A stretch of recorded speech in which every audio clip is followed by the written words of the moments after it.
Hello and welcome back once again to Movie Reviews. So another multi-movie day. Like I said before, had some trouble getting out to see movies the last couple weeks. So kind of trying to make up for it now. So saw 4 movies last week, or 3 movies and then a riff tracks. And this week we're also seeing another 4 movies. First one up, I finally got around to seeing Guardians of the Galaxy. What did I think of Guardians of the Galaxy? Well,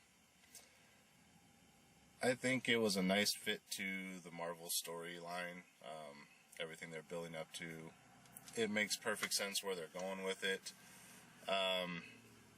Not real familiar with the Guardians of the Galaxy. I read a few of the comics when I was younger, but not enough to really remember any of it. The most I remember is their tie-in to Adam Warlock and his involvement with Thanos and the Infinity Gauntlet, which is what all these movies are eventually leading up to.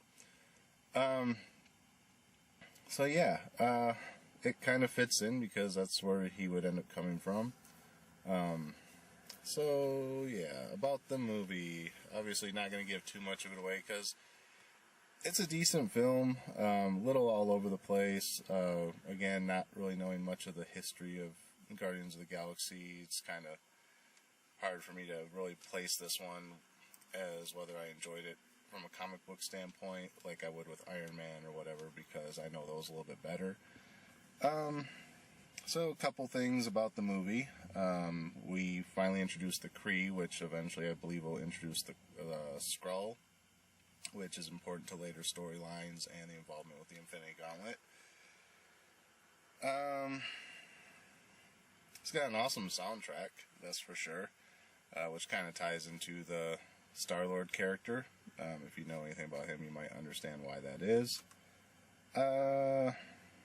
So it starts out in 1988, where Star-Lord is a child, and he's abducted by space mercenaries, I guess, Ravagers, whatever you want to call them. So basically the whole soundtrack is like late 80s, early 90s music, which makes sense. You know, it's kind of, like I said, gives it a good soundtrack, and it kind of plays into his theme of like who he is and why he is the way that he is. The only bad thing about that is he uses a lot of modern slang and references a lot of slightly more modern things that he wouldn't have been aware of had he left the Earth and not come back since 1988. So that throws you out of the premise a little bit, like, hey, if he was in, if he left the Earth in 1988, he wouldn't be using certain terms like the way we use them now. Like, it's not so bad as him yelling out like YOLO, but I mean, it was kind of along the same lines. You just kind of have to see it to understand what I mean.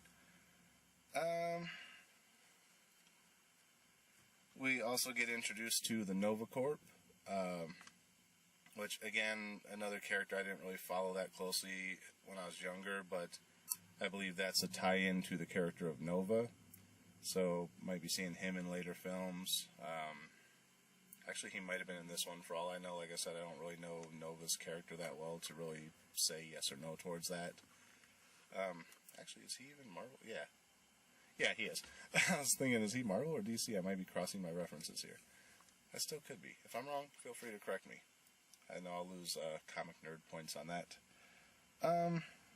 And there was a lot of build-up to this whole Star-Lord's father thing, like who is Star-Lord's father, which isn't revealed in this one.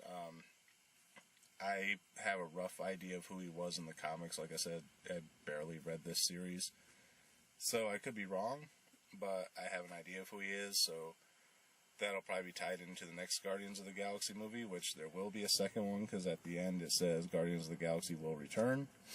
There will be another one coming up. Then there was I don't really want to spoil it for anyone who hasn't seen it yet, but the after credits part, which all Marvel movies are having now. Again, we deal with the Collector, who's a little bit more prominent of a source or character in this movie. Gives a little bit more history of the Infinity Gems and like what they are, and like what their purpose is. So it's finally starting to build that story. This also starts to build a little bit more on the mythos of Thanos and whatnot.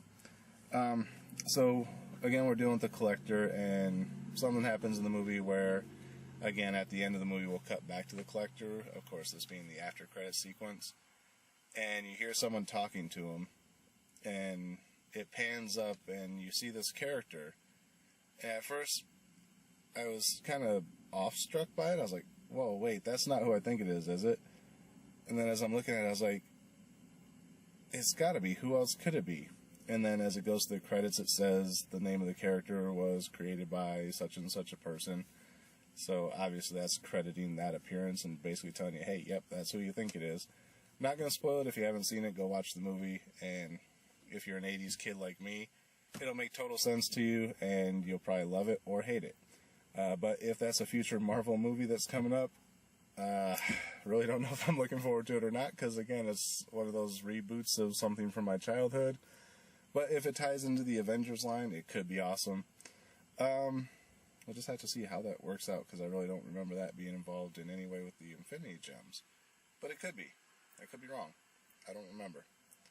I don't think it does, though. But anyway, so, yeah, Guardians of the Galaxy. Star rating, I'm going to go with, it had its flaws, but it was still decent. It was on par with some of the Marvel movies. I was a little bored with it for a few minutes, but that's mainly because I, again, wasn't real familiar with the characters or what was going on, and the pacing was slightly off on it. So overall, I'd probably say, I want to say a 3, but I think it deserves a little bit higher than that, but I don't know if it quite deserves a 3.5. Because I think the highest rated thing I've given so far has been a 4. Yeah, so we'll say like right between a 3, 3.5. Yeah, that really doesn't. It'd basically be like saying 3 3/4 stars. But I don't do quarter stars or 3/4 stars. So, or wait, I'd say. Wait, how would that work? Yeah, 3 1/4 stars. Sorry, my math was off. But since I don't do quarter stars or 3/4 of a star. We'll just say a 3, but it's real close to a 3.5. If it had fixed a couple of flaws, or maybe if I knew the characters better, it would have been a 3.5. But it's definitely worth checking out if you're into the Marvel movies. It ties in real nicely. It's just not mainstream established characters like Iron Man, Thor, Hulk, and people that everyone knows. This is kind of the nerds movie, like, hey, this is more obscure people that you might not be familiar with, but they tie in dramatically to the story in the long run, so this is why they're here.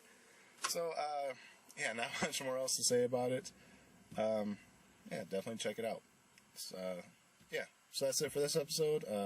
Got another review coming up, then another one, then it should be time for my next movie, because my next one doesn't start for an hour, so hopefully by the time I'm done with these, it'll be time to go into that.